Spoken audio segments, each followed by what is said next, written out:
पन्नगे च सुरेन्द्रे च कौशिके पाद संस्पृशि निर्विशेष मनस्काय श्री वीरस्वामिने नमः। आर्हत वाङ्मय में कहा गया है, तबो गुण पहाणस्य उज्जुमयि खंति संजम रयस्य परिसहे जिणन्तस्य सुलहा सुगई तारिसगस्य। हम मनुष्य हैं और मनुष्य जीव जगत में एक अच्छा प्राणी या श्रेष्ठ प्राणी माना गया है, क्योंकि यह मनुष्य योनि ही ऐसी है जहां से सीधा मोक्ष को प्राप्त किया जा सकता है और किसी भी योनि से डायरेक्ट मोक्ष की प्राप्ति नहीं हो सकती। स्वर्ग में ऊपर देवता रहते हैं, क्षेत्रीय दूरी के हिसाब से तो संभवतः है वे मोक्ष से निकट हैं, हम दूर हैं मोक्ष से, परंतु कोई भी देवता सीधा मोक्ष में जा नहीं सकता। देवता को मोक्ष में जाना होगा तो पहले मनुष्य जन्म लेना होगा, मनुष्य जन्म में साधना करके ही फिर कोई वह जीव मोक्ष में जा सकता है। तो धर्म करने का उत्कृष्ट अधिकार मनुष्य को होता है।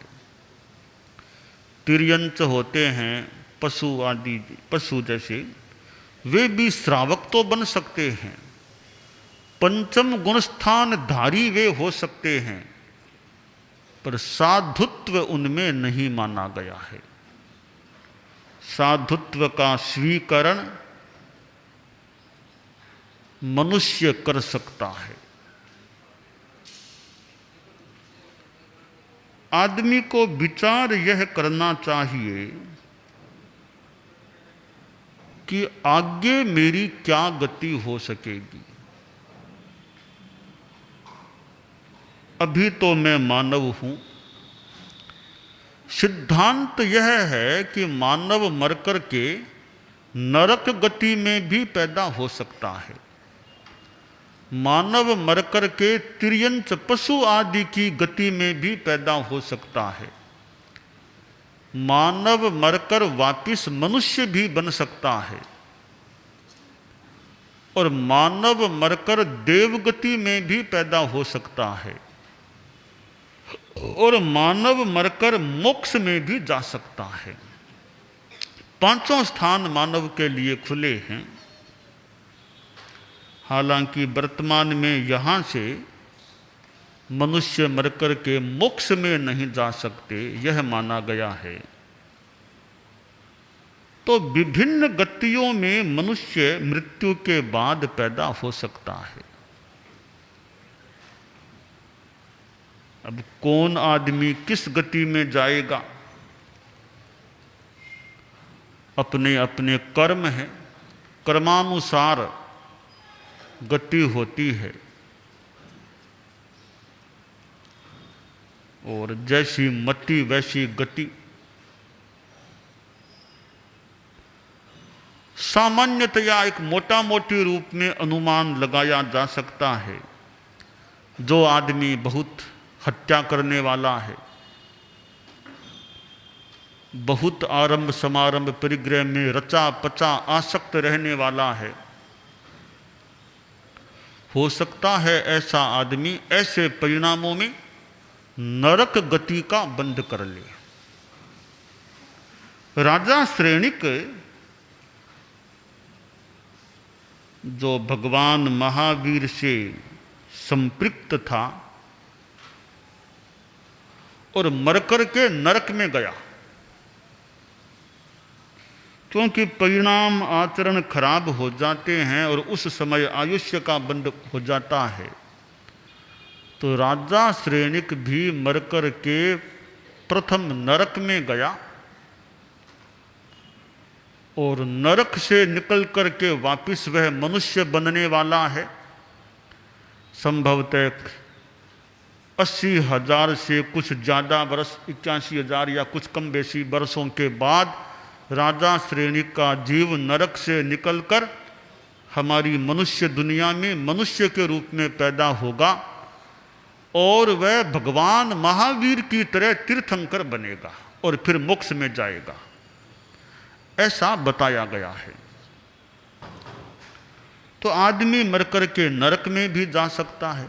और तो क्या, भगवान महावीर का जीव था, वह भी पीछे के भवों में मनुष्य से यानी वासुदेव के रूप में थे, त्रिपृष्ठ वासुदेव थे। वहां का आयुष्य पूरा करके सप्तम नरक में जाकर के पैदा हो गए, 7वीं नरक में गए। यानी मनुष्य भगवान महावीर बनने वाला जीव कौन सी नरक में? 7वीं नरक में। उसके आगे कोई महापापी भी नहीं जा सकता, ऐसे स्थान में गए थे। तो नरक का द्वार भी मनुष्य के लिए खुला है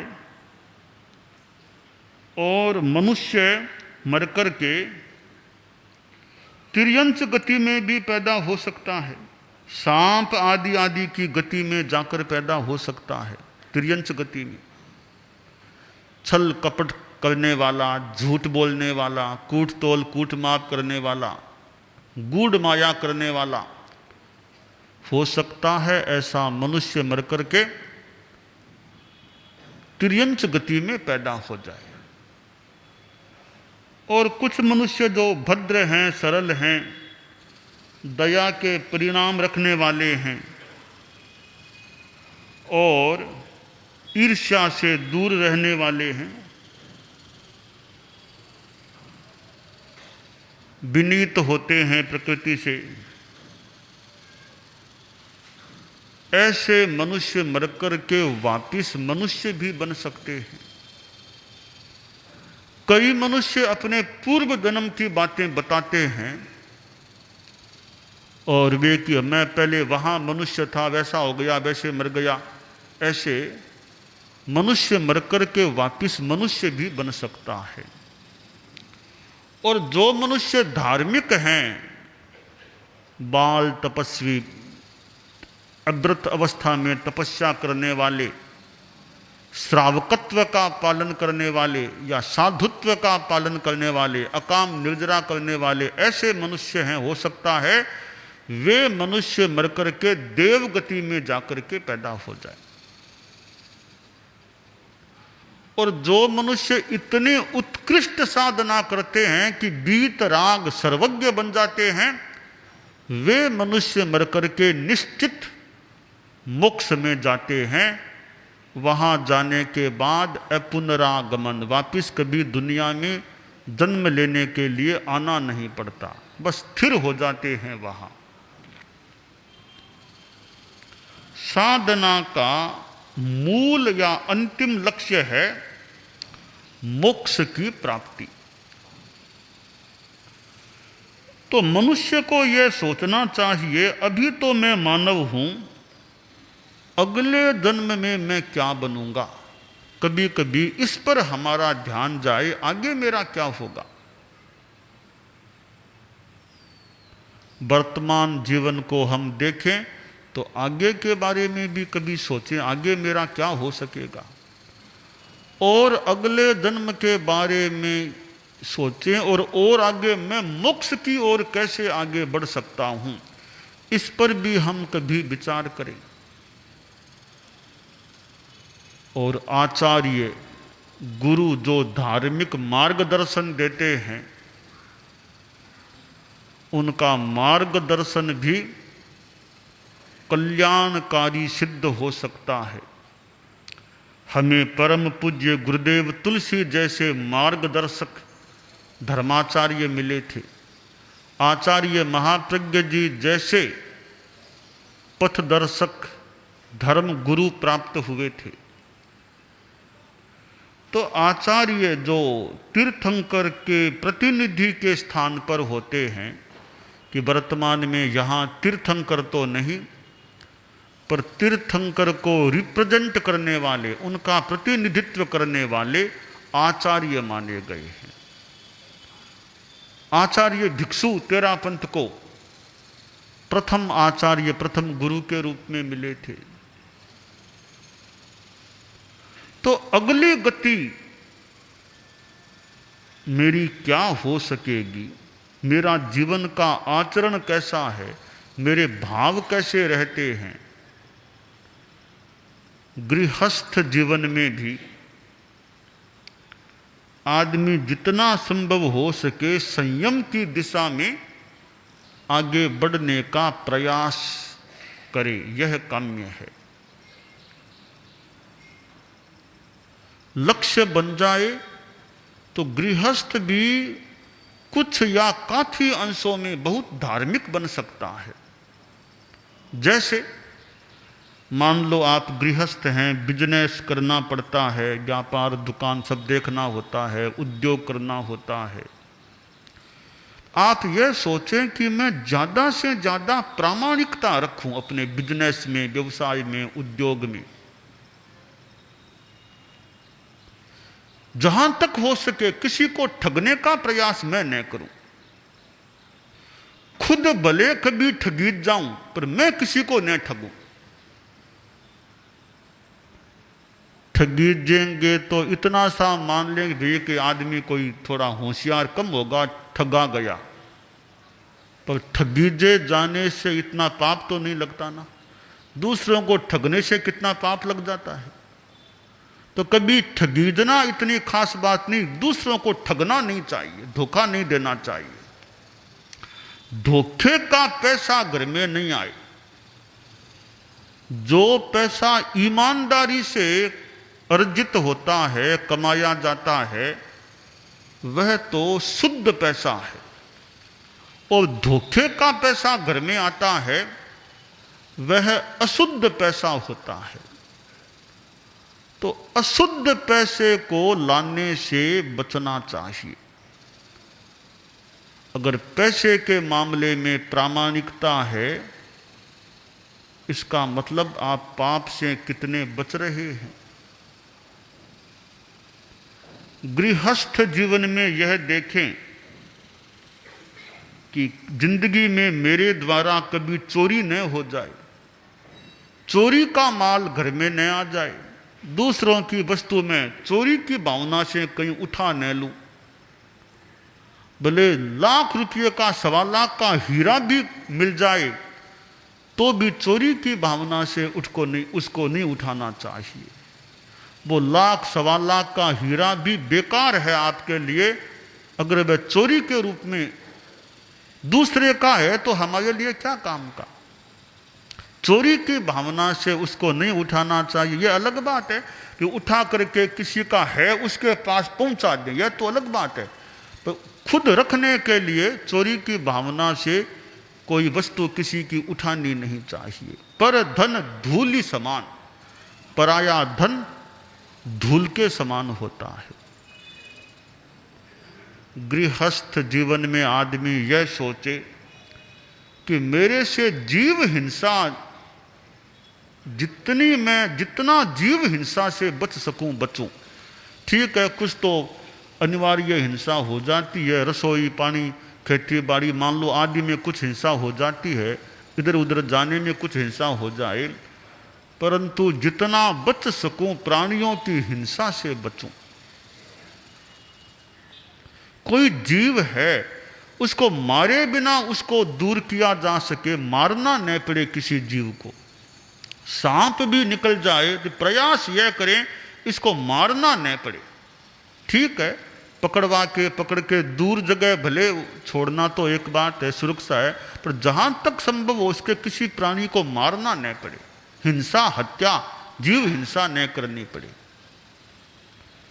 जीव हिंसा से बचना चाहिए। छोटे मोटे जीव जंतु हैं, उनको भी मारने का काम न पड़े, ऐसा प्रयास होना चाहिए।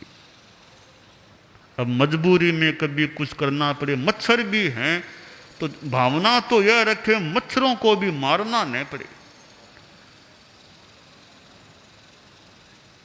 वे भी प्राणी है, हालांकि कभी मजबूरी में करना पड़े वो है, पर जितना संभव हो सके मच्छरों को भी हमें मारना न पड़े। मच्छरदानी हमारे साधु लोग तो, मच्छर तो कई बार होते हैं पर मच्छरदानी बांध लेते हैं कि मारना तो बात ही, मारने की तो बात ही मन में क्यों आई, मच्छरदानी बांध लें, बचाव हो जितना हो। हालांकि मच्छर भी कई बार मसूरी के अंदर तक आ जाते हैं, मच्छरदानी बांधने के बाद अंदर भी मच्छर क्यों घूमने लग जाते हैं, मच्छर क्या कसारी क्या अंदर, वो कैसे उनको मौका मिलता है, कैसे अंदर आ जाते हैं या कैसे होते हैं। मसूरी बांधने के बाद भी कई बार नींद में बाधा पड़ती है, परेशानी होती है, मच्छर आदि जीवों के कारण से होती है, ठीक है, परंतु मारना न पड़े किसी जीव को, जहां तक संभव हो सके यह गृहस्थ की भी भावना रहनी चाहिए। और परिवार में रहें, समाज में रहें, व्यवहार करें कि ज़्यादा गुस्सा नहीं आए, हमको ज़्यादा गुस्सा नहीं करना पड़े, परिवार में भी ज़्यादा गुस्सा नहीं करना पड़े, या समाज में रहें तो वहाँ भी ज़्यादा गुस्सा नहीं करना पड़े, जितना हो सके शांति से व्यवहार करें। गुस्सा करना तो प्रायः हमारी कमजोरी है, शांति से काम हो सकता है तो क्यों हम गुस्सा करें। तो गुस्से से बचने का प्रयास होना चाहिए। और कलह, बेकार की पर निंदा आदि चीज़ों से बच कर के अपना सात्विक जीवन जीने का प्रयास करना चाहिए। इसके साथ जितनी धार्मिकता, सामायिक का अभ्यास करें, तपस्या करें, नवकारसी हो सके नवकारसी कर लें, रात्रि भोजन का त्याग कर सकें रात्रि भोजन को छोड़ दें, रात्रि भोजन पूरा न छोड़ सकें तिविहार त्याग कर लें, तिविहार भी न कर सके तो अन्न खाने का, रात में अन्न खाने का त्याग कर दें कि दूध चाय लेना पड़ेगा, दवाई लेनी है मान लो तो अन्न नहीं खाऊंगा, ऐसा भी त्याग कर लें। जितना रात्रि भोजन को छोड़ा जा सके वो करना चाहिए। जमीकंद को छोड़ सकें, लहसुन प्याज शकरगंद गाजर आदि आदि को नहीं खाएं, यह भी संकल्प किया जा सकता है। अनंत अनंत जीव जिनमें हैं उन चीज़ों को न खाएं, ऐसा भी प्रयास आयास संकल्प किया जा सकता है।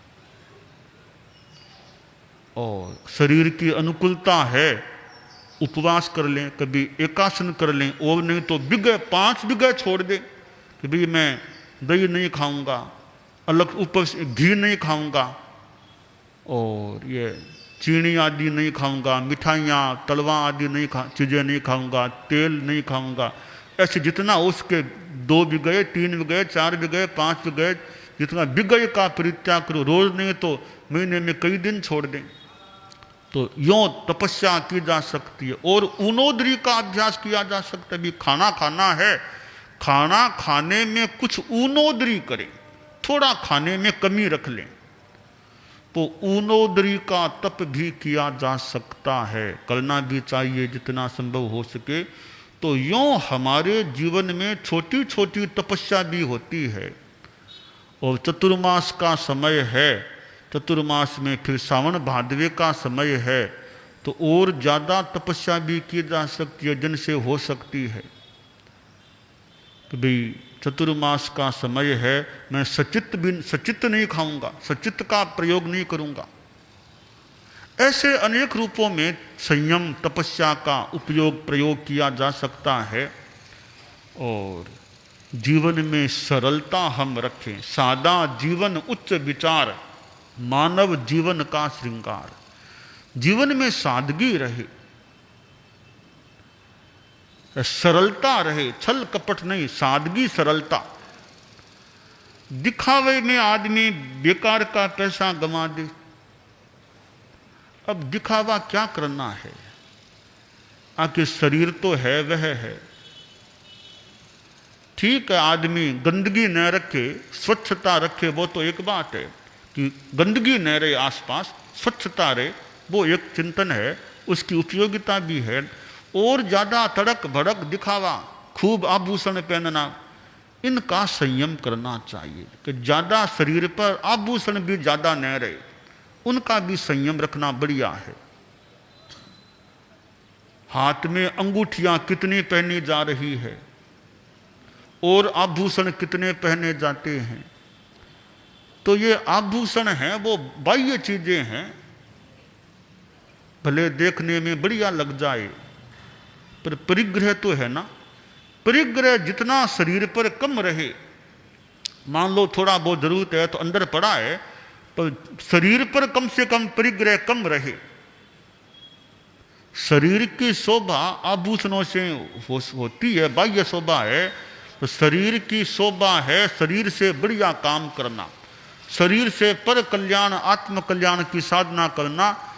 परोपकाराय सताम विभूतयः है, सज्जन लोगों की विभूतियां परोपकार के लिए होती है।